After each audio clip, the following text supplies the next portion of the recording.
শর্ত আর জবাব দিয়ে দিচ্ছেন, তুমি এগিয়ে আসো আল্লাহর সাহায্যে। আল্লাহ তোমার সাহায্যে কমতি করবে না। এক বিঘত এগিয়ে দেখো, আল্লাহর রহমত এক হাত এগিয়ে আসবে। তুমি এক হাত এগিয়ে এসে দেখো, আল্লাহর রহমত দুই হাত এগিয়ে আসবে।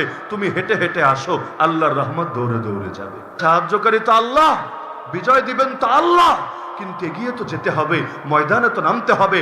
আল্লাহ কাউকে জিজ্ঞেস করবে না, ওরে শায়েস্তাগঞ্জের মুসলমান বিজয়ী কেন হলো না, সফল কেন হলো না? কিন্তু এই প্রশ্ন আল্লাহ ঠিকই করবে, চেষ্টা কেন করলা না? ওয়া লাইসা লিল ইনসানি ইল্লা মা সা ওয়া আন্না সাইয়াহু সাওফা ইউরা।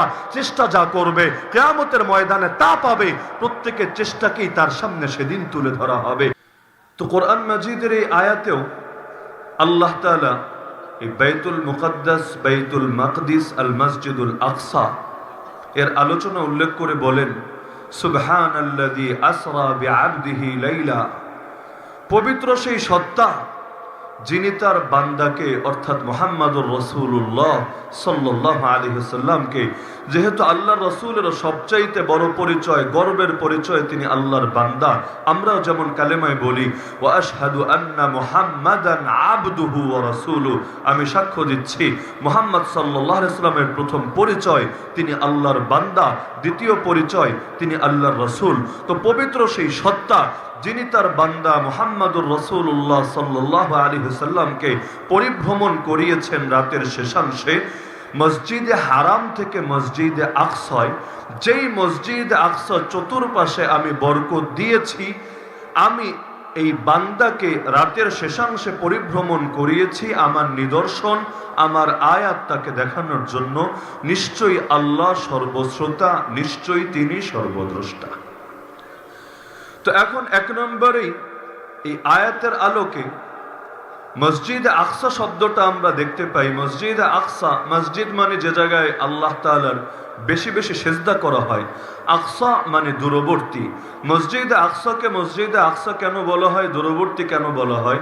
মূল কারণ হলো মক্কাবাসীর জন্য ফজিলতের যতগুলো মসজিদ আছে, যেগুলোর ফজিলতের কথা বিভিন্ন হাদিসে উঠে এসেছে, এর মধ্যে দূরত্বের বিবেচনায় সবচাইতে বেশি দূরে যেই মসজিদটা অবস্থিত, সেই মসজিদই হলো বাইতুল মাকদিস বা বাইতুল মুকাদ্দাস অথবা মসজিদে আকসা। আকসা মানে দূরবর্তী। তো মসজিদে আকসা মানে দূরবর্তী মসজিদ। আল্লাহ রাসূল সাল্লাল্লাহু আলাইহি ওয়াসাল্লাম তিনটা মসজিদের বিশেষ ফজিলত একাধিক হাদিসে জানিয়েছেন। এক হলো মসজিদে হারাম, দুই নম্বর হলো মসজিদ রাসূলুল্লাহ সাল্লাল্লাহু আলাইহি ওয়াসাল্লাম মদিনার মসজিদ, আর তিন নম্বর হলো মসজিদে আকসা। এখন আল্লাহ রাসূল সাল্লাল্লাহু আলাইহি ওয়াসাল্লাম এক হাদিসের মধ্যেও বলেন, লা তুশাদ্দুর রিহাল ইল্লা ইলা সালাসাতি মাসাজিদা। কেউ যদি কোনো বিশেষ মসজিদে বিশেষ মর্যাদা লাভের জন্য সফর করতে চায়, তার বাহন নিয়ে যেতে চায়, তাহলে তিনটা মসজিদ এমন আছে যেখানে সে যেতে পারে। এক নম্বরেই হলো আল মসজিদুল হারাম, দুই নম্বরে হলো ও মসজিদি হাদা, আমার এই মসজিদ অর্থাৎ মদিনার মসজিদ, আর তিন নম্বরে হলো ওয়াল মসজিদুল আকসা, যারই আরেক নাম বাইতুল মুকাদ্দাস। তো আল মসজিদুল আকসা মানে দূরবর্তী মসজিদ। কেন দূরবর্তী বলা হচ্ছে আমরা জানতে পারলাম। বাইতুল মাকদিস অর্থ কি?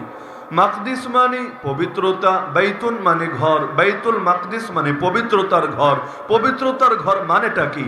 মানে হলো এই ঘরটাকে আল্লাহ এমন মর্যাদাপূর্ণ বানিয়েছেন, এখানে যে ব্যক্তি নামাজ আদায়ের জন্য যাবে এবং নামাজ পড়ে বের হবে, আল্লাহ তাআলা তার জিন্দেগীর সকল গুনাহ ক্ষমা করে দিয়ে তাকে পবিত্র বানিয়ে দিবেন। মুসনাদে আহমদের হাদিসের মধ্যে আছে, আল্লাহ নবী সুলাইমান ইবনে দাউদ আলা নবীনা ওয়া আলাইহিমা সালাম যখন বাইতুল মাকদিসের নির্মাণ কাজ শেষ করলেন, আমাদের আকীদা অনুসারে আমরা এটাই মনে করি সুলাইমান আলাইহিস সালাম ফেরেশতাদের জিনদেরকে দিয়ে বাইতুল মাকদিসের কাজ করিয়েছিলেন, মসজিদের কাজ করিয়েছিলেন। আর ইহুদিদের আকীদা না, তিনি জিনজাতিকে দিয়ে মসজিদের কাজ করান নাই, একটা মন্দিরের কাজ করিয়েছিলেন, যেই মন্দিরের নাম ছিল সুলাইমানি টেম্পল বা থার্ড টেম্পল। এবং এখনো পর্যন্ত তারা স্বপ্ন দেখে কবে তারা আমাদের এই মসজিদকে ভেঙে পুনরায় এখানে মন্দির বানাবে। যেভাবে পার্শ্ববর্তী রাষ্ট্রে বাবরি মসজিদ ভেঙে রাম মন্দির গড়ে দেখে, মসজিদে আকসার একটা অংশ, মসজিদে আকসার ছবি দেখলে দুটো ছবি আপনারা দেখবেন। একটা ঘর হলো এমন যেটার উপরে কালো রঙের গম্বুজ আছে, আর একটা ঘর এমন যেটার উপরে সোনালী রঙের গম্বুজ আছে, যেটাকে ডম অফ রক বলা হয়। কিছু কিছু গুজব বিশেষজ্ঞ মাঝে মধ্যে ছড়ায় যে বাস্তবে মসজিদে আকসা হলো সেই কালো গম্বুজওয়ালা মসজিদ, আর সোনালী গম্বুজওয়ালা মসজিদ এটা মূলত মসজিদে আকসা না। এটাকে ইহুদিরা বানিয়েছে মুসলমানদের দৃষ্টিকে সরানোর জন্য, যাতে করে মুসলমান এটাকেই মনে করে মসজিদে আকসা আর আসলটাকে ভুলে যায়। যার কারণে মুসলমানদের এই দুর্বলতার সুযোগ নিয়ে তারা আসল ঘরটাকে ভেঙে ফেলতে সক্ষম হয়। কিন্তু বাস্তবতা হলো আল্লাহ রসুল সাল্লাল্লাহু আলাইহি ওয়াসাল্লাম যখন মেরাজে যাচ্ছিলেন, মেরাজে যাওয়ার পথে যখন সেই জায়গায় তিনি গিয়েছিলেন, তখন না কালো গম্বুজওয়ালা ঘর ছিল, না সোনালী গম্বুজওয়ালা ঘর ছিল। কালো গম্বুজওয়ালা ঘর তৈরি হয়েছে আমিরুল মুমিনিন ওমর রাদিয়াল্লাহু আনহুর জামানায়, আর সোনালী গম্বুজওয়ালা ঘরটা তৈরি হয়েছে একজন উমাইয়া খলিফার সময়ের জামানায়। তাহলে আল্লাহ নবী সাল্লাল্লাহু আলাইহি ওয়াসাল্লাম যখন যাচ্ছিলেন, এখান থেকে সফর করছিলেন, ইসরা আর মেরাজ সম্পন্ন হয়েছিল, সেই সময় না কালোটা ছিল, সেই সময় না সোনালীটা ছিল। তাহলে মুসলমান সেদিকে ফিরে নামাজ কিভাবে আদায় করলো? বুঝতে চাইলে মসজিদে হারামের চিত্রটা মাথায় রাখেন। মসজিদে হারাম আমি যদি আপনাকে প্রশ্ন করি কোনটাকে বলে, আপনি শুধু ঘরটার নাম মসজিদে হারাম দিতে পারবেন না। মসজিদে হারামের মধ্যে কাবাও আছে, মসজিদে হারামের মধ্যে বিল্ডিংও আছে, মসজিদে হারামের মধ্যে মাঝখানের ফাঁকা জায়গাটাও আছে। এখন পুরো অংশের মধ্যে যে যেখানেই নামাজ পড়ুক না কেন, তার ব্যাপারে বলা হবে সে মসজিদে হারামেই নামাজ আদায় করেছে। এখন বিল্ডিং এর মধ্যেই করুক, মাঝখানের আঙ্গিনায় করুক, কাবার মধ্যেই করুক, এটাই বলা হবে সে মসজিদে হারামে নামাজ আদায় করেছে। একইভাবে ইসলামের নির্দেশনা এবং ফতোয়া এটাই, কোন জায়গাকে যদি মসজিদ হিসাবে গড়ে তোলা হয়, মসজিদ হিসাবে গড়ার পরে পরবর্তীতে যদি কখনো এই জায়গা থেকে মসজিদ সরানো হয়, তবুও আল্লাহর কাছে এই জায়গা থেকে আসমান পর্যন্ত পুরো এলাকাটাই আল্লাহর ঘর এবং মসজিদ হিসাবেই ধর্তব্য হয়। আয়া সোফিয়া এক সময় ছিল মসজিদ, কিন্তু মোস্তফা কামাল আতাতুর্ক এসে, আতাতুর্ক মানে হলো জাতির পিতা, এখন ওরা পরিচয় দেয় তাকে আতাতুর্ক বলে। বাস্তবে সে তো নাস্তিকতার আতা হতে পারে, নাস্তিকতার পিতা হতে পারে, তুর্কি জাতির পিতা হওয়ার যোগ্যতা তো রাখে না। তারপরও এই বেচারা আসার পরে মসজিদকে বানিয়েছিল জাদুঘর, কিন্তু আল্লাহর দৃষ্টিতে সেটা জাদুঘর না, আল্লাহর দৃষ্টিতে সেটা মসজিদই। যার কারণে এখন আবারও জাদুঘরকে দূর করে সেটাকে মসজিদে রূপান্তর করা হয়েছে। অনেকে বলছে জাদুঘরকে কেন মসজিদ বানালো? আসলে জাদুঘর মসজিদ বানায় নাই, মসজিদকেই মসজিদের মর্যাদা দেওয়া হলো। বাবরি মসজিদ ভেঙে রাম মন্দির বানিয়েছে বলে আল্লাহর দৃষ্টিতে সেটা মন্দির হয়ে যায় নাই, কিয়ামত পর্যন্ত সেটা মসজিদই থাকবে। এবং আল্লাহর ঘরকে হেফাজত করা, আল্লাহর ঘরের মর্যাদা পুনরায় উদ্ধার করা গোটা দুনিয়ার সকল মুসলমানের উপর অবধারিত দায়িত্ব থাকবে। তো যেমনি ভাবে মসজিদে হারাম নির্দিষ্ট একটা স্পেসের নাম, একইভাবে মসজিদে আকসাও নির্দিষ্ট একটা স্পেসের নাম, যার মধ্যে সোনালী গম্বুজওয়ালা ঘর বা ডম অফ রকও আছে, যার মধ্যে কালো গম্বুজওয়ালা ঘর সেটাও আছে। তবে ইহুদিরা বিশেষভাবে টার্গেট করেছে যে জায়গায় কালো গম্বুজওয়ালা ঘরটা আছে, এটাকে ভেঙে এখানে একটা মন্দির বানাবে। সেই মন্দিরের সামনে এসে দাজ্জাল, তাদের মাসিহ, তাদের আকীদা অনুসারে তাদের মুক্তির দূত এসে সিংহাসন গাড়বে, সেখানে পায়ের উপর পা তুলে বসে গোটা দুনিয়ার উপর শাসন কার্য চালাবে, আর গোটা দুনিয়াকে ধীরে ধীরে ইহুদি রাজ্যে পরিণত করবে। এখন আছে ক্ষুদ্র ইসরায়েল, তখন তারা হবে দ্য গ্রেট ইসরায়েল। নাউযুবিল্লাহি মিন যালিক। তো বাইতুল মাকদিস মানেই হলো পবিত্রতার ঘর। পবিত্রতার ঘর মানে কি? যে বলছিলাম সুলাইমান আলাইহিস সালাম যখন এর নির্মাণ কাজ শেষ করেছিলেন, আল্লাহর কাছে 3টা দোয়া করেছিলেন। মুসনাদ আহমদের হাদিসের মধ্যে পাবেন। 1 নম্বর দোয়া ছিল, আল্লাহ আমি একজন বাদশাহ হিসাবে যত শাসন করব, যত বিচার করব, আমার সবগুলো শাসন আর বিচার যাতে তোমার শাসন আর বিচারের সঙ্গেই সামঞ্জস্যপূর্ণ হয়। আমি যাতে তোমার এরাদার বাইরে, তোমার দ্বীনের বাইরে কোন ধরনের বিচার না করে ফেলি, সেই তৌফিক তুমি আমাকে দিও। 2 নম্বর দোয়া ছিল, আল্লাহ আমাকে এমন রাজত্ব দিও, হাবলি মুলকা লা ইয়ামবাগি লিআহাদিন মিন বাদি, যেটা আমার পরে দুনিয়ায় আর কেউই পাবে না, তুমি আর দ্বিতীয় কাউকেই দিবা না। দুনিয়ার বুকে এমন ব্যাপক, বিশাল এবং বিস্তৃত রাজত্ব তুমি আমাকে দান করো। আল্লাহ রাসূল সাল্লাল্লাহু আলাইহি ওয়াসাল্লাম বলেন, এই দুটো দোয়াই আল্লাহ কবুল করে নিয়েছেন। 3 নম্বর আরেকটা দোয়া করেছেন, আমি মুহাম্মদ আশাবাদী আল্লাহ এই দোয়াটাও কবুল করে নিয়েছেন। কি সেটা? তিনি দোয়া করেছিলেন, আল্লাহ আমার হাতে নির্মাণ করা এই মসজিদে আকসায় যারাই আসবে শুধুমাত্র এখানে এসে সালাত আদায়ের নিয়তে, অন্য কোনো নিয়তে না যে গিয়ে সেলফি তুলবে, গিয়ে অন্য ধান্দা করবে বা পর্যটনের স্পট গিয়ে শুধু এক নজর দেখে আসবে, এগুলো না, বরং এখানে আসবে সালাত আদায়ের নিয়তে, বরকত আদায়ের নিয়তে, অন্য কোনো দুনিয়াবি ধান্দা তার থাকবে না। আল্লাহ সে এখানে নামাজ আদায় করে যখন বের হবে সে যাতে ওই বাচ্চার মতো হয়ে বের হয় যেই বাচ্চাকে মা সবেমাত্র জন্ম দিয়েছে। ওই বাচ্চার আমল নামায় যেমন কোনো গুনাহ থাকে না, আল্লাহ এই ঘরে এসে যারা যারা নামাজ আদায় করবে তাদের আমল নামায়ও যাতে কোনো গুনাহ থাকে না। এ কারণেই দেখেন না, মুসলমানরা এত বাধা প্রতিবন্ধকতাকে উপেক্ষা করেও সেই ঘরে গিয়ে নামাজ আদায় করতে চায়। আপনার কাছে মনে হতে পারে দুনিয়ায় মসজিদ তো বহুত আছে, কি মধু আছে মসজিদে আকসায়, ওরা নামাজ পড়তে দিতে চায় না, তারপরও এত জোরাজুরি করে রক্ত ঝরিয়ে লাশ প্রবাহিত করে কি দরকার এখানে গিয়ে নামাজ আদায় করা? আরে দরকার গুনাহ মাফ হওয়া, দরকার বরকত পাওয়া। যেই ঘরের ব্যাপারে আল্লাহ কোরআনে বলেন, আল্লাযী বারাকনা হাওলা, শুধু ঘরে না, আমি এর চারপাশে মানে পুরো শামের ভূমিকে, পবিত্র ভূমিকে বরকতময় বানিয়ে দিয়েছি। তো আল্লাহ তাআলা যেই জিনিসের আশপাশকেই বরকতময় বানিয়ে দেন, সেই জিনিস যে কতটা বরকতময় হতে পারে অনেক ইমামরা বলে গেছেন। এই একটা আয়াতই যথেষ্ট ছিল এর গুরুত্ব বোঝানোর জন্য। মসজিদে আকসার পক্ষে আর দ্বিতীয় কোনো আয়াত বা হাদিস যদি না থাকতো, এই একটা আয়াতে যথেষ্ট ছিল কিয়ামত পর্যন্ত মুমিনের হৃদয়ের আবেদন সৃষ্টি করার জন্য। আর 3 নম্বর নাম হলো আল বাইতুল মুকাদ্দাস। আল মসজিদুল আকসা এক নাম, বাইতুল মাকদিস দ্বিতীয় নাম। অনেকে আলটা বাদ দিয়ে বলে বাইতুল মুকাদ্দাস, ব্যাকরণের দৃষ্টিতে এটা আবার খুব ভালো সুন্দর হয় না। আল বাইতুল মুকাদ্দাস মৌসুফ সিফাত, মানে পবিত্র ঘর। বলবেন পবিত্র ঘর মানে কি? এর ব্যাখ্যা ইমামরা করেছেন, কুফর থেকে পবিত্র, শিরিক থেকে পবিত্র, জাহেলিয়াত থেকে পবিত্র। আল্লাহর ঘর দুনিয়ার সকল পঙ্কিলতা থেকে পবিত্র থাকবে, এটাই স্বাভাবিক, এবং সেখানে যারা যাবে তারাও পবিত্র হবে, এটাও স্বাভাবিক। তো শুধু এই 3টা নাম আমাদের দেশে বেশি প্রচলিত। মূল নাম আসলে 3টা না, অনেক ইমামের বক্তব্যে 20-এর অধিক নাম উঠে এসেছে।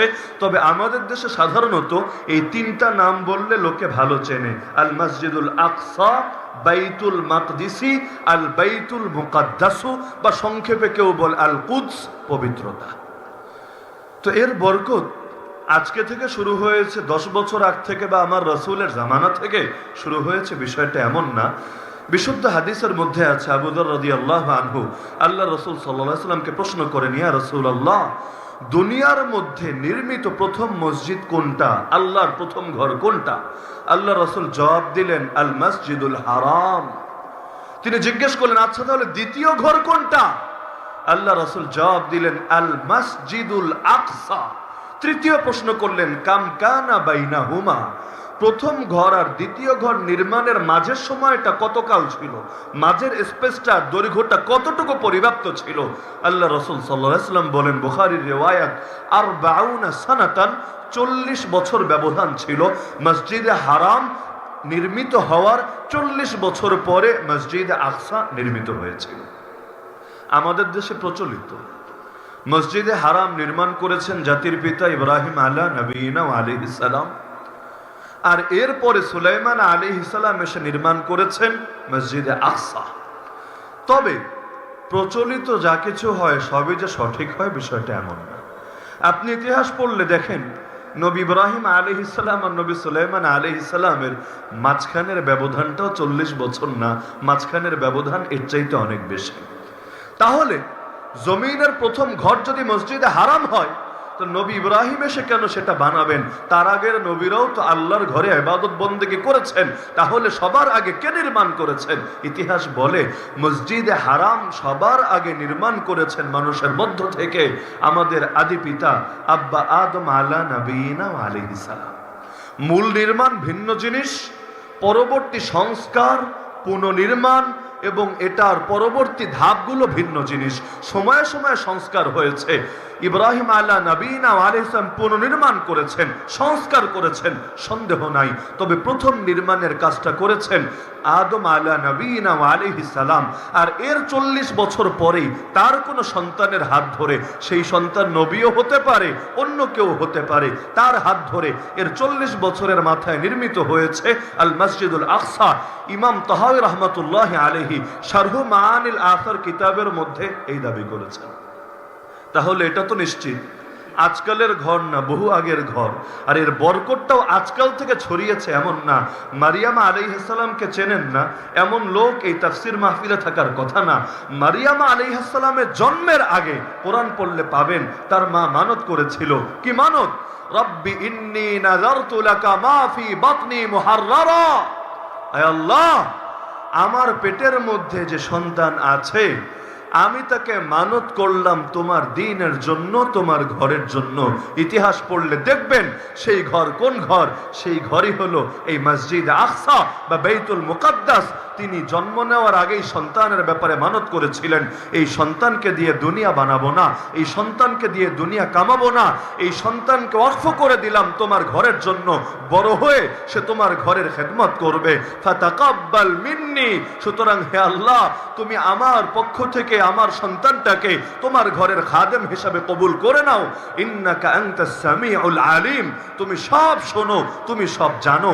কিন্তু যখন সন্তান হলো, দেখলো ছেলে না হয়ে মেয়ে হয়েছে, পেরেশান হয়ে গিয়েছিল। ফালাম্মা ওয়াদাআতহা ক্বালাত রাব্বি ইন্নী ওয়াদাতুহা উনসা।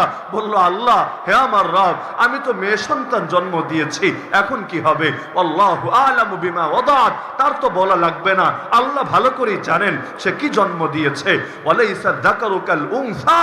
আরে পুরুষ তো নারীর মতো না। দুনিয়ার মানুষ তো এটাই ভাবে পুরুষ হলে এই কাজ করাবো, মেয়ে হলে কি করাবো। কিন্তু আল্লাহ তাআলা মেয়েকেও যদি কবুল করেন, তার দ্বারাও এমন খেদমত নেন যেটা হাজার হাজার পুরুষও পারে না। ইসলাম কবুল করেছিল সবার আগে কে? একজন নারী তো ছিল। ইসলামের জন্য নিজের রক্ত দিয়েছিল সবার আগে কে? শহীদানের তালিকায় নিজের নাম কে লিখিয়েছিল সবার আগে? একজন নারী তো ছিল। যুগে যুগে নারীরা যে কোরবানি দিয়ে যাচ্ছে। আরে আজও ডক্টর আফিয়া সিদ্দিকা আমেরিকার কারাগারে যে কোরবানের নজরানা পেশ করছে, আল্লাহর বান্দির কিডনি দুটো ড্যামেজ হয়ে গেছে, দাঁতগুলো খুলে খুলে সব পড়ে গেছে, ইজ্জত তো আর কিছু বাকি নাই, বহু আগেই খুঁয়ে ফেলেছে। তার বাচ্চাটা জীবিত আছে নাকি মরে গেছে, ধরে খ্রিস্টান বানিয়ে ফেলেছে নাকি মুসলমান হিসাবেই বেড়ে উঠছে, কিছুই জানে না। পুরো অন্ধকারের মধ্যে আছে। কবরে মোটামুটি এক পা চলে গেছে, এখনো রহম করছে না। এখনো তাকে কি কঠিন দুর্দশায় পরীক্ষা দিয়ে যেতে হচ্ছে। তো এখন বাইতুল মাকদিসে যদি বরকত না থাকতো, তাহলে নিজের সন্তানকে বাইতুল মাকদিসের খাদেম হওয়ার মানত কেন করলো? আল্লাহ তাআলা এটাকে বিভিন্ন নবীর হিজরতের জায়গা বানিয়ে দিয়েছিলেন। যেমন আল্লাহ তাআলার বিশেষ নবী ইব্রাহিম আলাইহিস সালাম হিজরত করেছিলেন এই পবিত্র ভূমিতে, লূত আলাইহিস সালাম হিজরত করেছিলেন এই পবিত্র ভূমিতে। কোরআনে আল্লাহ বলেন, ওয়ানাজ্জাইনাহু ওয়া লূতান ইলাল আরদিল্লাতী বারাকনা ফিহা লিল আলামিন। আমি নবী ইব্রাহিমকেও মুক্তি দিয়ে, নবী লূতকেও মুক্তি দিয়ে সেই ভূমিতে এনেছি যেটাকে আমি বরকতময় বানিয়ে দিয়েছি গোটা বিশ্বের সকলের জন্য। এমনকি নবী মুসা আলাইহিস সালাম যখন তার মৃত্যু ঘনিয়ে আসলো, তার মৃত্যুর কাহিনী সহিহ হাদিসে আছে। মালাকুল মাউত আসলো, এসে সালাম দিল, আল্লাহ আমাকে পাঠিয়েছেন আপনার কাছে আপনার জান কবজ করার জন্য। নবী মুসা আলাইহিস সালাম জালালি তবিয়তের অধিকারী। এই কথা শুনেই এমন জোরে একটা চর মারলেন, সহিহ বর্ণনা। সেই চরের কারণে তার চোখ পর্যন্ত কোঠর থেকে বেরিয়ে আসলো। মালাকুল মাউতের চোখ অন্ধ হয়ে গেল। আল্লাহর কাছে গিয়ে বিচার দিল, আল্লাহ আমাকে কার কাছে পাঠালেন? লা ইউরিদুল মাউত সে তো এখন মৃত্যু চাচ্ছে না, মরতে চাচ্ছে না।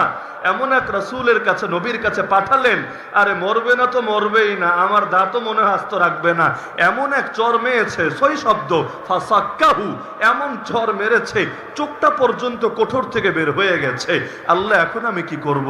আল্লাহ বললেন ঠিক আছে, তুমি তাকে গিয়ে বলবা সে যেন একটা ষাঁড়ের পিঠের উপরে নিজের হাত রাখে, যেই কয়েকটা চুল পড়বে হাতের নিচে, প্রতিটা চুলের বিনিময়ে 1 বছর করে তার হায়াত বাড়িয়ে দেওয়া হবে। এখন জিবরিল আলাইহিস সালাম এসে বললেন, আজরাইল আলাইহিস সালাম এসে বললেন যে আল্লাহ তাআলা আপনাকে বলেছেন আপনি এভাবে হাত রাখলে যেই কয়টা পশম পড়বে হাতের নিচে, এই কয় বছর আপনার হায়াত বাড়িয়ে দেওয়া হবে। মুসা আলাইহিস সালাম বললেন, ইয়া রাব্বি, এরপর কি হবে? সুম্মা মা, এরপর কি হবে? আল্লাহ তাআলা জানালেন আল মাউত, এরপর আবার মরতেই হবে। তখন তিনি বললেন, মরতে যখন হবেই ফাল আন, তাহলে এখনই আমি মরতে রাজি আছি, অযথা পিছিয়ে কি লাভ হবে? অথচ তখন কিন্তু তিনি জাতির সঙ্গে আটকা পড়ে আছেন সেই উপত্যকার মধ্যে, যেখানে তাদেরকে মান্নাসালওয়া খেয়ে জীবন ধারণ করতে হচ্ছে। এর আগে তিনি জাতিকে আল্লাহর পক্ষ থেকে আদেশ দিয়েছিলেন, কি আদেশ?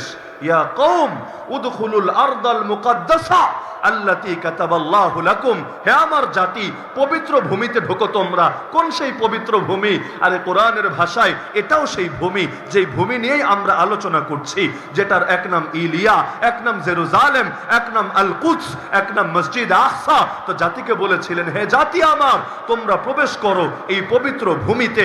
আল্লাহ তোমাদের জন্য লিখে দিয়েছেন এটাকে, ওয়ালা তারতাদ্দু আলা আদবারিকুম, পিছনে ফিরে যেও না, জিহাদ তরক করো না, ফাতানকালিবু খাসিরিন, না হলে বড় ক্ষতি তোমাদের হয়ে যাবে।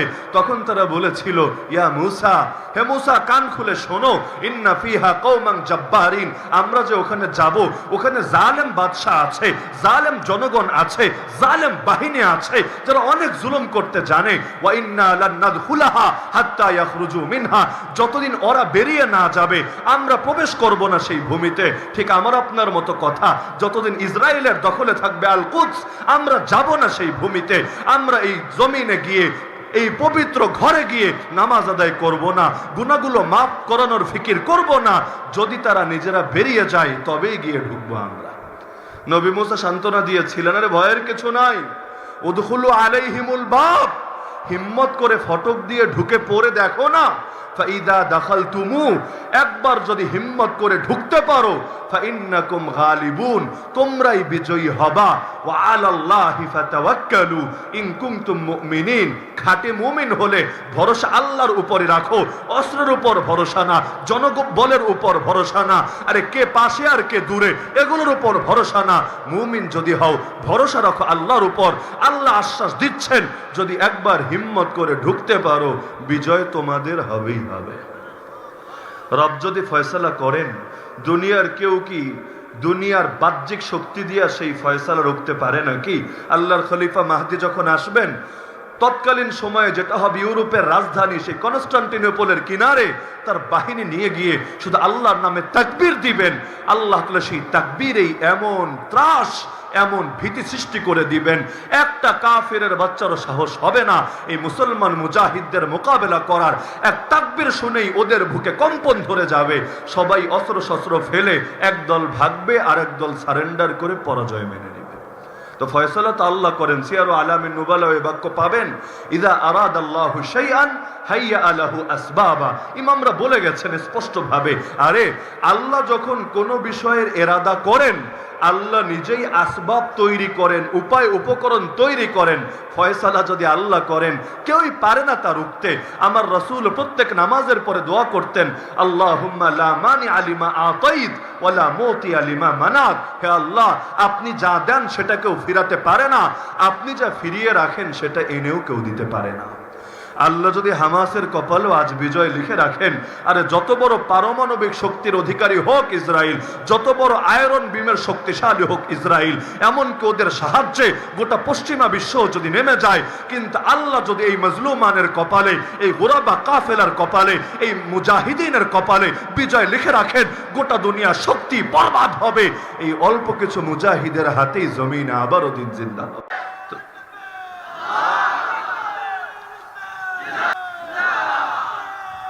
তো নবী মুসা আলাইহিস সালাম এত সুন্দর প্রস্তাব দিলেন, ঢুকলেই হলো হিম্মত করে। বিজয় করার জিম্মাদারি আল্লাহ নিয়েছেন, কিন্তু বেয়াদবি করে বলল, ইয়া মুসা, আরে মুসা ভালো করে শোনো, ইন্না লান নাদখুলাহা আবাদাম মা দামু ফিহা, যতদিন এই দুশমনরা থাকবে আল কুদসকে দখল করে, আমরা এলাকায় ঢুকবো না, কিছুতেই যাব না। ফাযহাব আনতা ওয়া রাব্বুকা, তোমার এত এশক থাকলে তুমি যাও আর তোমার আল্লাহ যাও। তুমি পারো না নবী হয়ে? তোমার রব পারে না কাফেরদেরকে হারাতে? আমাদেরকে যেতে কেন বলো? এতই যখন এশক, নিজে গিয়ে লড়াই করো। ফাকাতিলা ইন্না হাহুনা কাঈদুন, আমরা এখানে বসে বসে তামাশা দেখব। এই যুগেও যেমন অনেক মুসলমানের ধারণা হয়ে গিয়েছে আল্লাহ নিজেই সব কাফেররে মেরে টেরে বিদায় করবেন, আর স্বাধীন আল আকসায় গিয়ে তারা নামাজ আদায় করে সব সওয়াব কামিয়ে নেবে। অথচ জানে না আল্লাহ তাআলা নিজাম বানিয়েছেন। আল্লাহ স্পষ্টই বলেছেন, কাতিলুহুম ইউআযিবহুমুল্লাহু বিআইদিকুম, তোমাদেরকে লড়াই করতে হবে ইসলামের দুশমনদের বিপক্ষে। আযাব তো আল্লাহই দিবেন, তোমরা আযাব দিতে পারবে না, কিন্তু আল্লাহ আযাব দিবেন তোমাদের এই বরকতময় হাতগুলো দিয়ে। তো আল্লাহ তাআলা তো এই শর্ত আর জবাব দিয়ে দিচ্ছেন, তুমি এগিয়ে আসো আল্লাহর সাহায্যে। আল্লাহ তোমার সাহায্যে কমতি করবে না। এক বিঘত এগিয়ে দেখো, আল্লাহর রহমত এক হাত এগিয়ে আসবে। তুমি এক হাত এগিয়ে এসে দেখো, আল্লাহর রহমত দুই হাত এগিয়ে আসবে। তুমি হেঁটে হেঁটে আসো, আল্লাহর রহমত দৌড়ে দৌড়ে যাবে। তারপরও কথা শুনলো না, বেয়াদবি করে বসলো। আমার দিলে বড় ভয় লাগে, ভয়ের কথাটা বলেই ফেলি। আমরাও যদি প্রত্যেকে এমন আকীদার অধিকারী হয়ে যাই যে আল আকসা এটার পক্ষে দাঁড়ানো, এর জন্য লড়াই করা, এর জন্য পৃথিবীর কুফরি শক্তির বিপক্ষে ময়দানে নামা, এটা আমাদের দায়িত্ব না। এটা প্যালেস্টাইনে থাকা মাত্র 2 মিলিয়ন বা 23 লক্ষ মানুষ, 2 মিলিয়নের অল্প একটু বেশি, এই 23 লাখ মানুষের দায়িত্ব। এটা আমার দায়িত্ব না, আপনার দায়িত্ব না, বাংলার মুসলমানের দায়িত্ব না, আমেরিকার মুসলমানের দায়িত্ব না, মিডল ইস্টের মুসলমানের দায়িত্ব না। এটা শুধুমাত্র এই অঞ্চলের মুসলমানদের দায়িত্ব। তারা বুঝবে আর আল্লাহ বুঝবে। আমার বড় ভয় লাগে, না জানি আমরা যুগের বনি ইসরাইলে পরিণত হই এই কথার কারণে। আল্লাহ তাআলা সাধ্যের বাইরে বোঝা চাপিয়ে দেন না, এটা সহিহ। লা ইউকাল্লিফুল্লাহু নাফসান ইল্লা উসআহা। কিন্তু মুদ্রার আরেকটা পিঠ আছে, আল্লাহ যতটুকু সাধ্যে থাকে এটার জন্য ছাড়েনও না। কুল্লুকুম রাইন ওয়া কুল্লুকুম মাসউলুন আন রাইয়াতিহি, তোমরা প্রত্যেকেই দায়িত্বশীল। রাসূল বলে দিচ্ছেন, প্রত্যেকেই নিজের দায়িত্বের ব্যাপারে জিজ্ঞাসিত হবে রব্বুল আলামিনের সামনে। তো যেই জামানায় মুসলমান ছিল মাত্র 313, বদরের ময়দানে দাঁড়িয়ে কেউ বলে নাই আমরা দুর্বল, আমরা অক্ষম, আমরা অসহায়, আমরা ভাগবো, আমরা পালাবো, আমরা কাপুরুষতার পরিচয় দিব। উল্টো সকলে সেখানেও দৃঢ়তার পরিচয় দিয়েছে, আল্লাহর কাছে সাহায্য চেয়ে ময়দানে হিম্মত দেখিয়ে দিয়েছে। আর এই জামানায় 57টা দেশ থাকার পরও, কোন দেশ মুসলমানদের পারমাণবিক শক্তির অধিকারী হওয়ার পরও, সংখ্যায় 180 কোটি ছাড়িয়ে যাওয়ার পরও মুসলমান বলে আমরা দুর্বল, আমরা অক্ষম, আমরা অসহায়, কি করতে পারি আমরা? আরে 180 কোটি মুসলমানের রয়েছে এর দ্বিগুণ পরিমাণ হাত। আরে যদি এই কয়েকটা হাতও প্রয়োগ করত কাফেরদের বিপক্ষে, এই বেইজ্জতি বরণ করতে হতো না তাদেরকে। এমনকি 180 কোটি মুসলমান গিয়ে মাত্র 80 লাখ ইহুদির কানের সামনে দাঁড়িয়ে খালি যদি তাকবীরের আওয়াজে আসমান জমিন ভারী করে তুলতো, আপনি লিখে রাখেন অন্তত 10% হলেও ইহুদি এই ভয়ে কলিজা ফেটেই মরে যেত।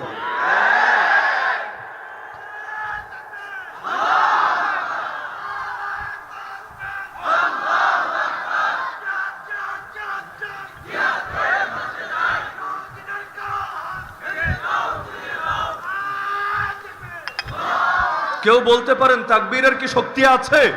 আর তাকবীরের শক্তি জানার জন্য তো সেই খলিফা মাহদির হাদিসে যথেষ্ট। বা আল্লাহর রাসূল সাল্লাল্লাহু আলাইহি ওয়াসাল্লামের গর্দানের মধ্যে তরবারি রেখে মুশরিক যখন বলেছিল মাইয়ামনাউকা মিন্নি ইয়া মুহাম্মদ, হে মুহাম্মদ তোরে কে এখন বাঁচাবে আমার হাত থেকে? রাসূল যে বলেছিলেন শুধু একটা শব্দ, কি সেই শব্দ? আল্লাহ। এই এক শব্দে আল্লাহ এমন পাওয়ার সৃষ্টি করে দিয়েছিলেন, তরবারি আর হাতে ধরে রাখতে পারে নাই, হাতে ভূমিকম্প শুরু হয়ে গিয়েছিল, তরবারি জমিনে লুটিয়ে পড়লো। রাসূল তার নজরের সামনে তরবারি উঠিয়ে উল্টো তার গলায় ধরে বলল, কিরে জালেম, মাইয়ামনাউকা মিন্নি, এখন তোরে কে বাঁচাবে আমার হাত থেকে? আল্লাহর নামে শক্তি যদি না থাকে এগুলো দিয়ে কি বুঝবেন আপনি? এমনকি এই জমিন টিকে আছে কেন, আসমান টিকে আছে কেন? রাজনীতিবিদদের কারণে দুনিয়া টিকে থাকে না, অর্থনীতিবিদদের কারণে দুনিয়া টিকে থাকে না।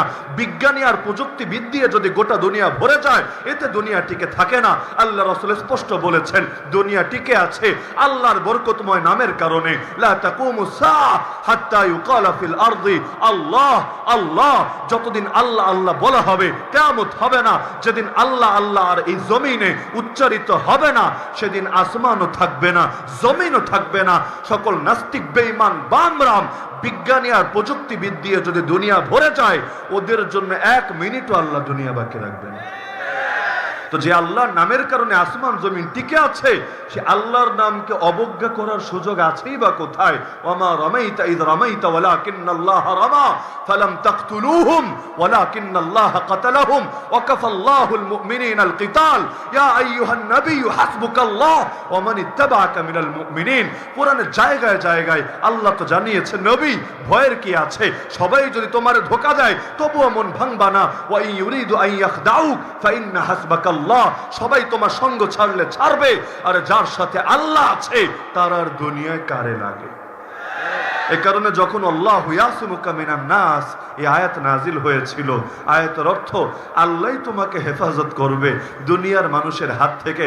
রাসূল পাহারাদার ডেকে বলেছিল, শোনো, তোমরা চলে যাও, আমার আর পাহারাদার লাগবে না। আল্লাহ নিজেই যার হেফাজতের দায়িত্ব নিয়ে নেয়, তার আর দুনিয়ার পাহারাদার লাগে না। হেফাজতের মালিক কে? আরে মালিক কে? হেফাজতের মালিক আল্লাহ, বিজয় দেওয়ার মালিক আল্লাহ, সবকিছুই তো করেন আল্লাহ। আমরা তো বাহ্যিক ওসিলা। আরে ওসিলা দিয়েও পারেন আল্লাহ, ওসিলা ছাড়াও পারেন আল্লাহ। আল্লাহ আমাকে আপনাকে এরকম পাপী বান্দাদেরকে ওসিলা বানান এজন্য না তিনি আমার আপনার মুখাপেক্ষী, বরং এজন্য আমরা তো তার মুখাপেক্ষী। তিনি যদি আমাদের জন্য কপালগুলো এভাবে না খোলেন, শাহাদাতের নসিব এভাবে যদি আমাদের সামনে তুলে না ধরেন, আমরা দামি হব কিভাবে? জান্নাতে বড় মাকাম পাবো কিভাবে? তা আল্লাহ তাআলা তো এই সুযোগগুলো তৈরি করে দেন আমাদেরকে দামি বানানোর জন্য। উহুদে মুসলমান 70 জন শহীদ হয়েছিল। কেন হয়েছিল? কারণ অনেকগুলো বলেছেন আল্লাহ, এর মধ্যে একটা কারণ বলেছেন ওয়ায়াত্তাখিযা মিনকুম শুহাদা। আল্লাহ তোমাদের কিছু মানুষকে শহীদ হিসাবে কবুল করতে চান, কিছু মানুষের শাহাদাতের তামান্নাকে কবুল করতে চান। তো কাফের যদি নাই মারে, শাহাদাতের এই আশা কিভাবেই বা পূরণ হবে? তো নবী মুসা বলেছিলেন, কিন্তু জাতি শোনে নাই। আল্লাহ 40 বছর ওদেরকে একটা উপত্যকায় আটকে রাখলেন, সারাদিন ঘুরে ফিরেও এলাকা থেকে বের হতে পারে না। সেখানেই নবী মুসা আলাইহিস সালামের মৃত্যু চলে আসলো।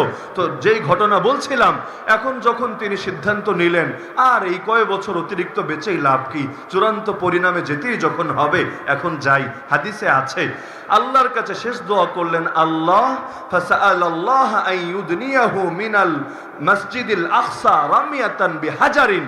আল্লাহ তুমি আমাকে মসজিদে আকসার নিকটে নিয়ে যাও, এতটা নিকটে আমাকে পৌঁছে দাও, যদিও আটকে আছে সকলে একটা ময়দানে, কিন্তু দোয়া করছে আল্লাহ আমার লাশটা যাতে চলে যায় মসজিদে আকসার কাছে। তবে একেবারেই মসজিদে আকসার মূল এরিয়ার ভেতরে না, বরঞ্চ রামিয়াতান বিহাজারিন, একটা পাথর মারলে পাথরটা যত দূরে যায়, আমি এখানে দাঁড়িয়ে ফুল শক্তি দিয়ে যদি একটা পাথর ছুঁড়ে মারি, কত দূর যাবে?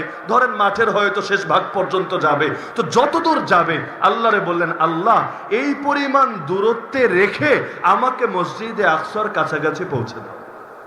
আল্লাহ রাসূল বলেন, মেরাজে যাওয়ার সময় আমি নিজে দেখেছি ইনদাল কাসিবিল আহমার, আরে আমার ভাই মুসা তার কবরে দাঁড়িয়ে দাঁড়িয়ে নামাজ আদায় করছে।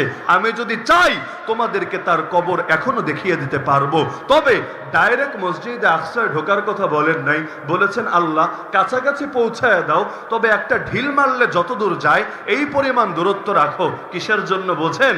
আরে একমাত্র কারণ একটাই, যেটা বুঝতে পিএইচডি করা লাগবে না, আপনাদের শায়েস্তাগঞ্জের আশপাশের বিভিন্ন দৃশ্য দেখলেও বুঝতে পারবেন। সেটা হলো যে আশঙ্কা আমার নবীও বিভিন্ন ক্ষেত্রে জানিয়েছেন, লা তাজআলু বাদি কবরি ওয়াসানা ইউবাদু।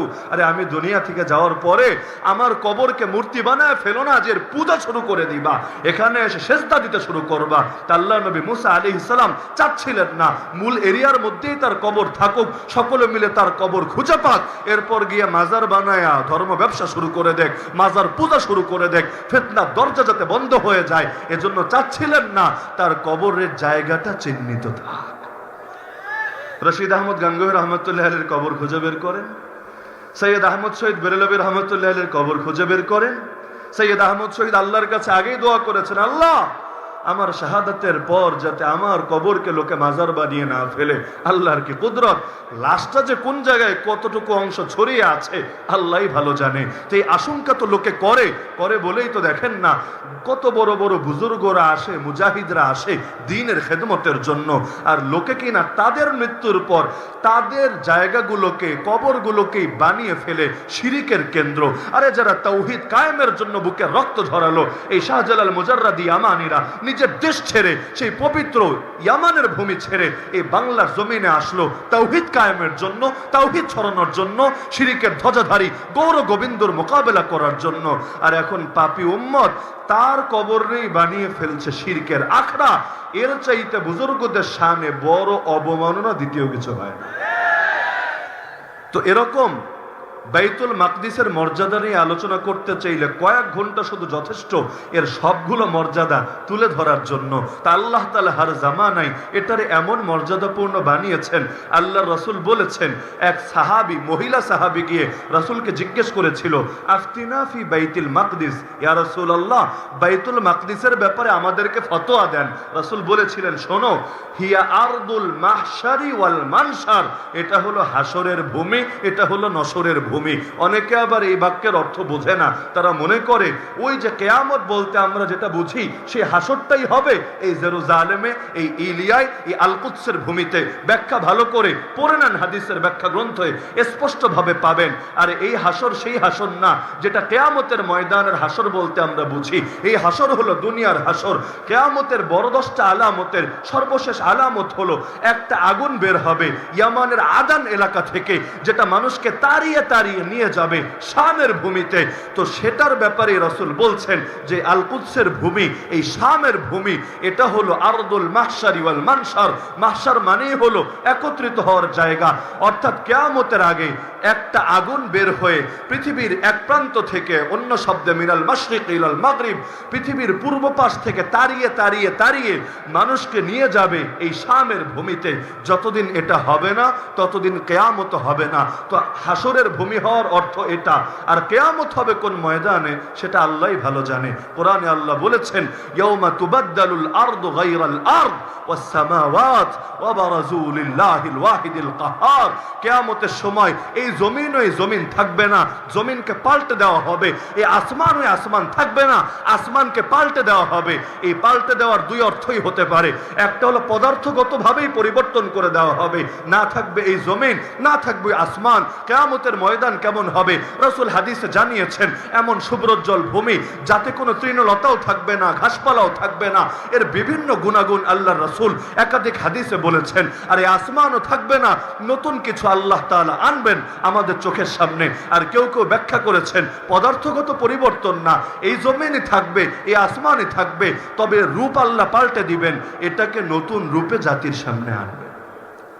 তো এখন আল আকসাকে জড়িয়ে এই ব্যাপারে তো সকলেই একমত। আমাদের 3 পবিত্র ভূমির 3 পবিত্র মসজিদের একটা হলো মসজিদ আকসা, যেখানে এক ওয়াক্ত নামাজ আদায় করলে এক ওয়াক্তের সওয়াব হয় না, বরঞ্চ আল্লাহ সওয়াবও দেন বহুত গুণ বাড়িয়ে। কত গুণ বাড়ান?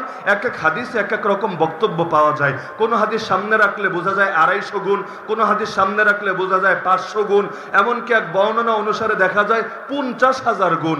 তো এখন যত গুণই হোক, এটা নিশ্চিত যে অন্য মসজিদে নামাজ পড়া আর এই মসজিদে নামাজ পড়া সমান না। আর মুসনাদে আহমদের হাদিস দ্বারা তো এটাই প্রমাণিত, এই মসজিদে নামাজের জন্য গেলে, নামাজ পড়ে বের হলে সাধারণ নামাজি থাকে না, নতুন জন্মগ্রহণ করা বাচ্চার মতো নিষ্পাপ হয়ে যায়। তো এত পবিত্র যেই ভূমি, এত পবিত্র যেই মসজিদ, সেই মসজিদের হক আমার আপনার কাঁধে কত বেশি। আরে আল্লাহর প্রতিটা ঘর হেফাজত করা আমার ঘর হেফাজতের চাইতে বেশি গুরুত্বপূর্ণ। আল্লাহর প্রতিটা ঘর হেফাজত করা আমার গোটা দেশকে হেফাজত করার চাইতেও বেশি গুরুত্বপূর্ণ। কত বড় দুঃখের বিষয়, একে একে মুসলমানদেরকে তো হারাচ্ছি, আল্লাহর ঘরগুলোকে রাখতে পারছি না, আল্লাহর ঘরগুলোকে হারাতে শুরু করেছি। আর এই আকসা বলেছেন সহিহ হাদিস, দাজ্জাল পর্যন্ত এখানে এসে ঢুকতে পারবে না। ইহুদিরা তো স্বপ্ন দেখছে দাজ্জালের সিংহাসন গাড়বে। স্বপ্ন দেখতে তো টাকা লাগে না, লোকে কত স্বপ্নই দেখে। তো এখন বেচারারা দেখছে। তো নবী বলেছেন চারটা মসজিদে দাজ্জাল যেতে পারবে না। একটা মসজিদে হারাম, একটা মদিনার মসজিদ, একটা মসজিদে আকসা, আর একটা নবীর ভাষায় মসজিদ তুর পাহাড়ে থাকা মসজিদ। এই চারটা মসজিদে দাজ্জাল পর্যন্ত যেতে পারবে না। শুধু তাই না, ইয়াজুজ মাজুজ যাদেরকে মোকাবেলা করার সাধ্য দুনিয়ার কারো নাই, আল্লাহ নবী ঈসা পর্যন্ত এদের মোকাবেলা করতে পারবেন না। তিনি তার সঙ্গে থাকা মুমিনদেরকে নিয়ে একটা পাহাড়ের আড়ালে আশ্রয় নেবেন। কোন পাহাড় জানেন? জাবালুল খামার। কোথায় সেটা? এটাও হলো আল কুদসের পাশে অবস্থিত পাহাড়। এর আড়ালে গিয়ে আশ্রয় নেবেন। এদিকে ইয়াজুজ মাজুজ দলে দলে এত বেশি পরিমাণে বের হবে যেন তরঙ্গ যেভাবে একটার উপর আরেকটা আছড়ে পড়ে, ওরাও একদল আরেক দলের উপর আছড়ে পড়তে থাকবে। সংখ্যা এত বেশি হবে সাগরে গিয়া মুখ দিবে। প্রথম দল পানি খেয়ে এমন সাফ সাফ বানিয়ে ফেলবে, পরের দল এসে বলবে কি রে সাগর দেখি মরা, সাগরে কোনো পানি নাই। তো কে পারবে এদের মোকাবেলা করতে? তো যখন গোটা জমিনে মানুষকে মারতে মারতে মারতে শেষ করে ফেলবে, তখন তারা বলবে আরে দেখ না, কাতালনা মানফিল আরদ, পৃথিবীতে যারা ছিল সবাইরে মেরে তো শেষই করে দিয়েছি, এখন কি বসে বসে ললিপপ খাবো? আয় এখন অন্য কাম করি। কি সেটা? হালুম্মা ফাল নাকতুল মানফিস সামা। বেয়াদবের বাচ্চারা বলবে আয় এখন আমরা আসমানওয়ালারেও মেরে ফেলি। এরপর তুনির থেকে বের করে তীর ছুড়বে আসমানের দিকে। ফেরাউনও যেমন ছুঁড়েছিল। ফেরাউন নিজের রব্বে আলা দাবি করে। আলা মানে হলো যিনি সবার উপরে। আমরা সিজদায় গিয়ে বলি সুবহান রাব্বিয়াল আলা। নিজের ব্যাপারে বলছিল আনা রব্বুকুমুল আলা। তো সবার উপরে যে ফেরাউন, সে আবার হামান রে বলে হামান একটা সিঁড়ি বানানা। কি হবে সিঁড়ি দিয়া? বুঝোস না? আমি সিঁড়ি দিয়ে আসমানে উঠবো। ইয়া হামান ইবনিলি সারহা লাআল্লি আবলুগুল আসবাব আসবাবাস সামাওয়াতি। আরে আসমানে উঠে কি করব জানোস না? ফাআত্তালি ইলা ইলাহি মুসা, আমি মুসার আল্লাহরে মুসার খোদারে খোঁজা শুরু করব। ফাআযুন্নুহু কাযিবা, আমি তো মনে করি মুসাও মিথ্যুক, মুসার আল্লাহও মিথ্যুক। তারপর নিজের চোখে দেখে এসে তোদের সামনে ব্রিফিং করব, তোদেরকে অবগত করব। এখন উঠলো উপরে। উঠার পরে এখন ভাবলো তুনিরে তীর যেহেতু আছে, তীর মেরে চোখে যেহেতু ধরা পড়ে না, তীর মেরে শেষ করে দেই। যদি কেউ থাকেও আমার তীর খাওয়ার পর কে আর বাঁচবে? তো যে নিজেরা দাবি করে সবচাইতে উঁচা রব, সবচাইতে সুমহান রব, সে আবার সিঁড়িতে উঠে উঠে উঁচা হয়ে হয়ে এরপর আসমানে তীর মারে। আল্লাহ তাআলা তো জালেমকে ঢিল দেন, আল্লাহ জালেমকে ছাড় দেন, যদিও ছেড়ে দেন না। ইন্নাল্লাহা ইউমহিলু ওয়ালা ইউহমিলু। তা আল্লাহ তাআলা ওরেও ঢিল দিলেন। তীর তো মারলো, তীর তো অনেক উপরে গেল, তার নজরের বাইরে চলে গেল। এরপর আবার ফিরেও এলো। বেচারা দেখলো কিরে তীরের মধ্যে দেখে রক্ত লেগে আছে, রক্তের ছোপ ছোপ দাগ লেগে আছে। সে তো মহা খুশি, আরে আন্দাজে ঢিল মেরেছি, কাম তো যা হওয়ার হয়ে গেছে, মুসার খোদা মরে গেছে। নাউযুবিল্লাহ। তো ইয়াজুজ মাজুজ এই বেয়াদবি করবে, তীর মারবে আসমানের দিকে। আল্লাহ তাআলা ওদের তীরগুলো ফেরেশতা দিয়ে পাঠিয়ে দিবেন রক্তমাখা অবস্থায়। ওরা তো মহা খুশি, পৃথিবী জয় করেছি, এবার আসমানটাও জয় করে ফেলেছি। এখনকার দুনিয়ার কাফের মুশরিকদের মতো মুসলমানদের দেশগুলো তো খেয়ে শেষই করে ফেলেছে। আমাদের পবিত্র খেলাফতকে পর্যন্ত 100টা বছর পর্যন্ত দমিয়ে রেখেছে। 100 বছর হয়ে গেল মুসলমান খেলাফতের স্বাদ আর পাচ্ছে না। এখন এগুলো বাদ দিয়ে মঙ্গল গ্রহ কেমনে দখল করা যায়, এলিয়েনের উপর কেমনে রাজত্ব করা যায়, চাঁদের দেশে কেমনে জমি কেনা যায়। চন্দ্রযান 3 গেল চাঁদের দেশে। দেশের প্রধানমন্ত্রী ভারতের ঘোষণা দিল যেই জায়গায় চন্দ্রযান নেমেছে সেটা এখন থেকে হিন্দু রাষ্ট্র হয়েছে। এটার হিন্দুয়ানি একটা নাম পর্যন্ত দিয়ে দিয়েছে। কিয়েস করে বাবা, দুনিয়া তো দখল করেছে, কাশ্মীরকে গিলে খেয়েছে, আসামকে খেতে চাচ্ছে, এমনকি কোনো কিছুই ছাড়তে রাজি না।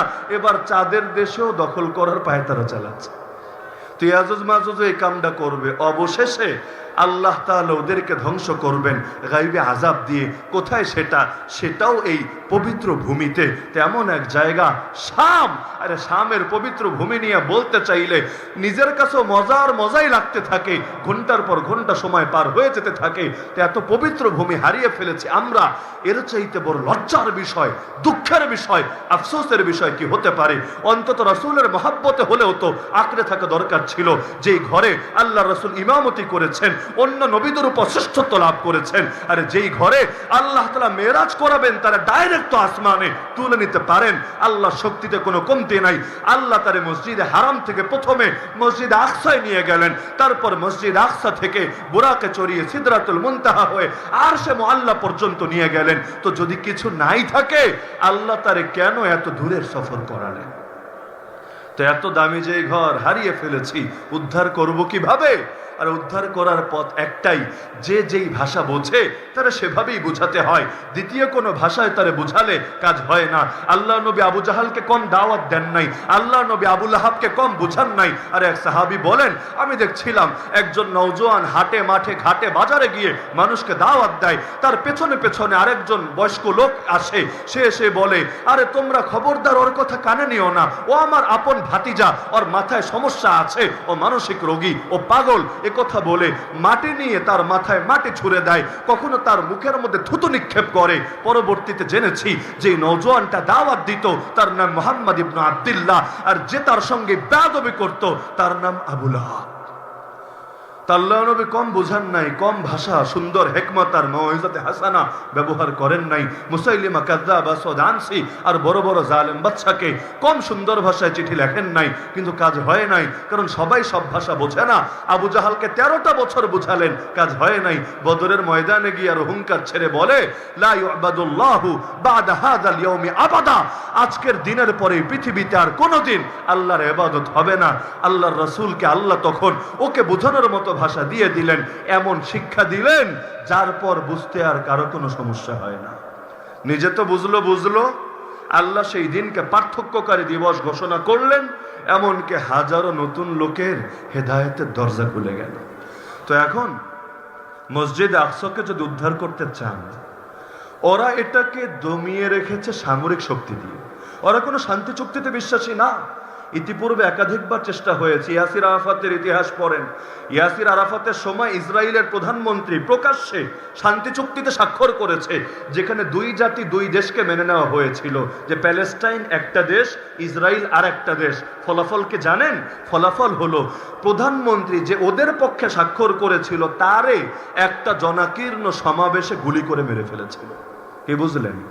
দুই জাতি দুই দেশ এটাই মানবে না।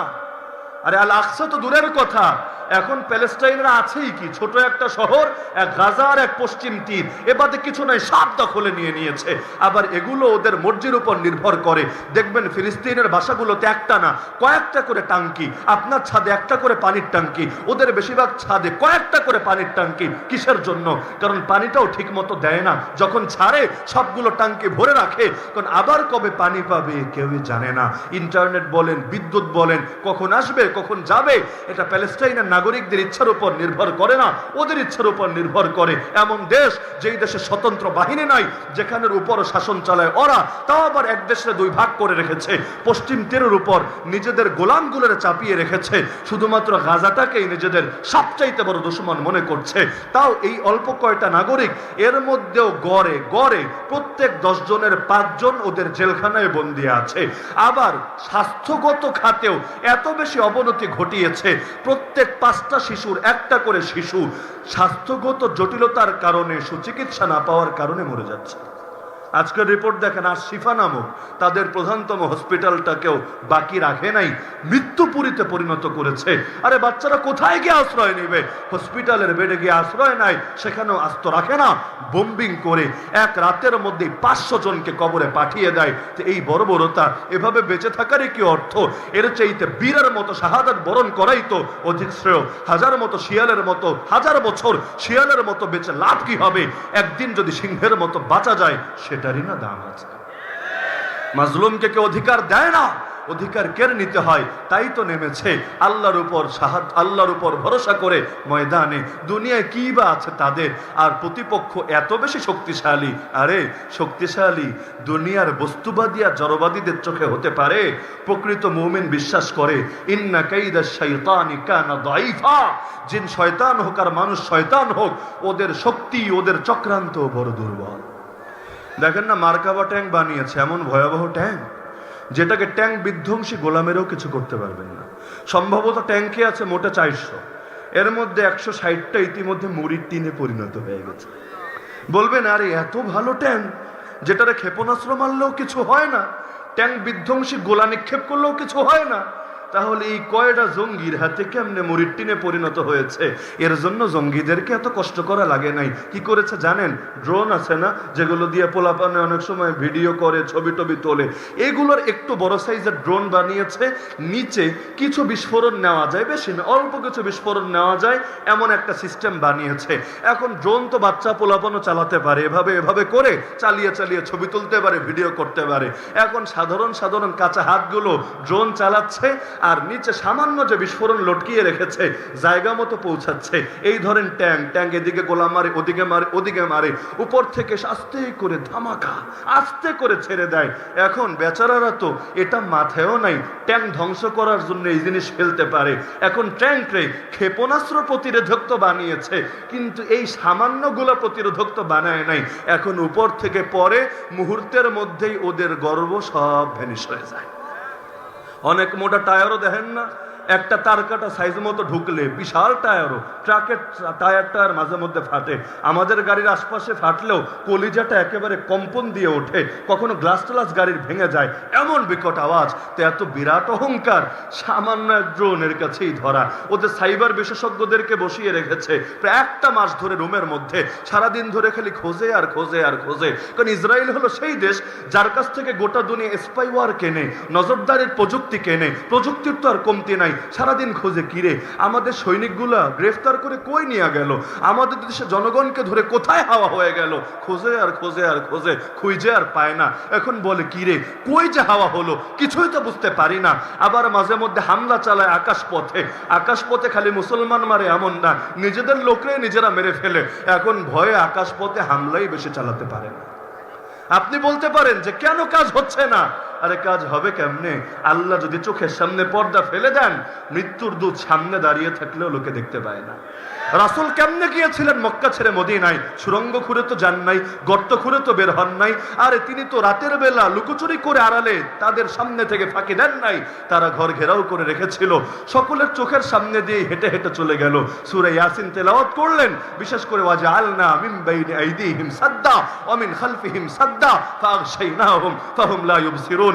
আল্লাহ নবী তাদের সামনে দিয়ে চলে গেলেন, কেউ দেখতেই পেল না। আবু লাহাবের বউ উম্মে জামিল একবার পাথর নিয়ে এসেছিল রাসূলের মাথা ফাটিয়ে দিবে বলে, কারণ আল্লাহ রাসূলের উপর সূরা লাহাব নাজিল হয়েছে, যে সূরা লাহাবে বলে দেওয়া হয়েছে সায়াসলা নারান যাতা লাহাবি ওয়া ইমরাআতু, আবু লাহাব জাহান্নামে যাবে, তার শেল্টার দাতা বউ জাহান্নামে যাবে। যেন তেন কথা না। মরা মানুষের ব্যাপারে জান্নাতি জাহান্নামী বলা সোজা, জিন্দা মানুষের ব্যাপারে জান্নাতি জাহান্নামী বলা সোজা না। কারণ আল্লাহ নবীর উপর যদি দেখেন, একটাবার চিন্তা করেন, নবীর উপর আসা কিতাব যদি সত্য না হতো, নবীর মুজিজা যদি হক না হতো, আল্লাহ নবী যদি হক নবী না হতেন, অন্তত আবু লাহাব নবীর এই আয়াতকে ভুল প্রমাণিত করার চ্যালেঞ্জ নিয়ে হলেও একটাবার কালেমা পড়ে দেখায় দিত, দেখ কোরআন বলছে আমি জাহান্নামে যাব, অথচ আমি কালেমা পড়েছি। আর মুহাম্মদ বলেছে কালেমা যারা পড়ে তারা কেউ জাহান্নামে না, সকলে যায় জান্নাতে। কিন্তু আল্লাহর কুদরত দেখেন, মাথায় এত এত ষড়যন্ত্র, কিন্তু এই চিন্তাটাই আসলো না কারো মাথার মধ্যে। আবু লাহাব এসেছিল মাথা ফাটিয়ে দিবে, রাসূল কোরআন তেলাওয়াত করছিলেন, সূরা বনী ইসরাঈল পড়ছিলেন, এই আয়াতে এসে থামলেন, ওয়াইদা ক্রাআতাল কুরআন জাআলনা বাইনাকা ওয়া বাইনাল্লাযিনা লা ইউমিনুনা বিল আখিরাহ হিজাবাম মাসতুরা। এখন এসে বলে, কি রে আবু বকর, তোর দোস্ত কই, তোর নেতা কই? এখানে না ছিল, এখন দেখি কোথাও খুঁজে পাচ্ছি না। ও বুঝছি আমার ভয় পালাইছে না, বইলা দিয়ে সাবধানে থাকতে, আর আমারে নিয়ে আর আমার জামাইরে নিয়ে কটুমন্তব্য না করতে। অথচ রাসূল সামনেই বসা, খুঁজে সাহায্যকারী তো আল্লাহ, বিজয় দিবেন তো আল্লাহ, কিন্তু এগিয়ে তো যেতে হবে, ময়দানে তো নামতে হবে। আল্লাহ কাউকে জিজ্ঞেস করবে না, ওরে শায়েস্তাগঞ্জের মুসলমান বিজয়ী কেন হলো না, সফল কেন হলো না? কিন্তু এই প্রশ্ন আল্লাহ ঠিকই করবে, চেষ্টা কেন করলা না? ওয়া লাইসা লিল ইনসানি ইল্লা মা সাআ ওয়া আন্না সাইয়াহু সাওফা ইউরা। চেষ্টা যা করবে কিয়ামতের ময়দানে তা পাবে। প্রত্যেকের চেষ্টাকেই তার সামনে সেদিন তুলে ধরা হবে। তো আখেরি কথা বলে যাই, আমার টাইম তো ছিল 11টা, ইতিমধ্যে বাজিয়ে দিয়েছে আপনাদেরও 12টা আর ঘড়িরও 12টা। তো এখন আখেরি কথা বলে যাই, যে আল কুদসকে যদি মুক্ত করতে চান, এগিয়ে আসতে হবে, কোমর সোজা করে দাঁড়াতে হবে, যার যা আছে তা নিয়ে ময়দানে নামতে হবে। 180 কোটি মুসলমান যদি আল্লাহর উপর ভরসা করে একবার নামতে পারে, ইনশাআল্লাহ এই 80 লাখ ইহুদি কিছুতেই পারবে না তাদেরকে রুখতে। প্রফেসর নাজমুদ্দিন আরবাকান বলতেন 200 কোটি মুসলমান বসে 80 লাখ ইহুদির বিপক্ষে আবাবিল কবে আসবে এটার অপেক্ষা করে। আরে পাগল, আবাবিল যদি আসেও এই যুগে ঢিলগুলো 80 লাখ ইহুদির গায়ে না ছুড়ে এই 200 কোটি কাপুরুষ মুসলমানের গায়ে আগে ছুড়বে। সুতরাং যার যতটুকু আছে চেষ্টায় কমতি করবেন না। শুরু করেন 1 নম্বরে মুসলমানদেরকে ঐক্যবদ্ধ করার জন্য, মুসলমানদেরকে দিন বিজয়ের কাফেলায় সামিল করার জন্য। আর প্রত্যেকেই নিজেরা বয়কট করেন ইসরায়েলের পণ্যগুলোকে। পারবেন না ইনশাআল্লাহ? এখন দেখেন না, আপনাদের আবেগ নিয়ে লোকে এমন খেলা খেলে। ইসরায়েলে কোম্পানি হলো কোকা কোলা, এই কোকা কোলা আর কোক স্টুডিওর উদ্যোগে কনসার্ট করে, লাখ লোককে নিয়ে কনসার্ট করে ফিলিস্তিনের পক্ষে। এর চাইতে হাস্যকর বিষয় কি হয়? ইসরায়েলি কোম্পানি কনসার্ট করে, তো গান বাজনা গায়া আল্লাহর রহমত 4G গতিতে জমিনে নামাবে এমন একটা ভাব, গান বাজনা করে ফিলিস্তিনের পক্ষে। তার মানে কত বড় ধান্দাবাজ আর কত বড় আবেগ ব্যবসায়ী হলে এমনটা করতে পারে। তো প্রত্যেকে, বিশেষ করে ইউনিলিভার, জানেন তো আপনারা কোন দেশের কোম্পানি? ফিলিস্তিনের। হ্যাঁ, ফিলিস্তিনের। এগুলোকে সযত্নে পরিহার করেন। কোক যারা খান আর খায়েন না, স্প্রাইট খান, 7 আপ খান, পেপসি খান আর খায়েন না, আরো যা কিছু আছে আর্থিকভাবে ধীরে ধীরে দুর্বল করেন। 180 কোটি মুসলমান এটা ছোটখাটো কাস্টমার না। সবাই মিলে যদি ওদেরকে আর্থিকভাবেও বয়কট করে, চাপটা মোটেও যেন